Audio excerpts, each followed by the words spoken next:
I also want to get to Russell Westbrook because it has come to the nation's attention what we have seen in Oklahoma City all season. He has, let's call it an interesting relationship with one member of the Oklahoma City media, Berry Tramel. Here is how Westbrook has been answering Berry's questions for months now. We're just going to show you playoff sound bites, though. Take a listen. Could you tell he had a little extra in his step tonight trying to play against his old pals? Next question. Next question. Next question. Next question. It's a good question. Not sure. Of course, someone then followed up, asked pretty much the same exact question Berry asked, and Russell answered it. Steve Kerr said, this is a problem. This is what he told Ethan Strauss of The Athletic. He said, it's all part of the business. You've got to feed information to the fans. You don't have to give a great answer, but it's dangerous when you go down the path of no communication, because one of the reasons people like this league so much right now is we have a lot of great players, really good guys who handle themselves well. So don't kill that. You've got to keep it going. That's a big part of the business. I thought this was, as usual, brilliant from Steve. The media is not some sort of blobby boogeyman. The media is just people writing things down or recording it and then giving it to the fans. The media is a conduit to the people who pay tickets to watch the game. What did you make of all of this? Well, I mean, I think, first of all, you talk about the media constitutionally is known as the watchdog, right? It keeps people honest, whether it's politics, sports, whatever. So this idea that the public should fear the media is kind of weird. Like, no, no, no. These are the people who keep people accountable, who say, I thought you said this. When C.J. McCollum was talking about he had to spend a year hearing people ask him about being swept. They were the 3 seed. They shouldn't have been swept. Why'd you get swept, CJ? He had to answer those questions, and he could have said, next question. He could have said, I'm not coming on ESPN anymore because y'all keep asking me about it. But he didn't because it's part of the job.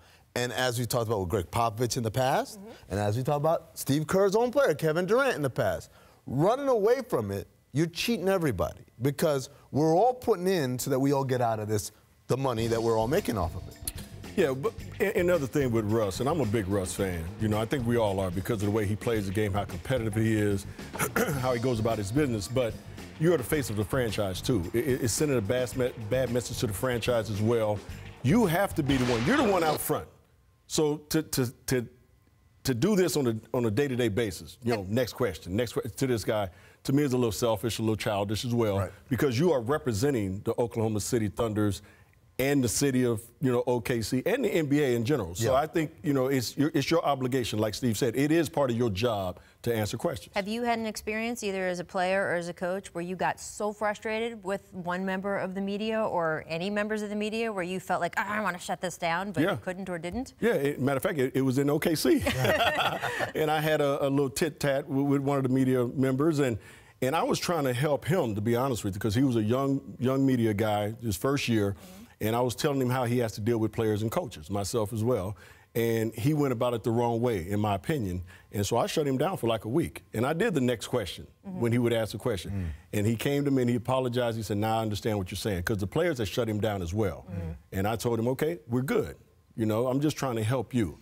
And once I did that, the players went back to talking to him as I did, and everything was fine. So you can't just let it linger and just go on for the whole season or two or whatever the case may be. One quick thing to add on to that, Steve Kerr talked about also the influence. It's not about right now. It's not about Berry Tramel or even Russ. It's about 10 years from now. Players who are growing up now idolizing Russ. Learning, hey, if I don't like it, I could just say next question the whole time.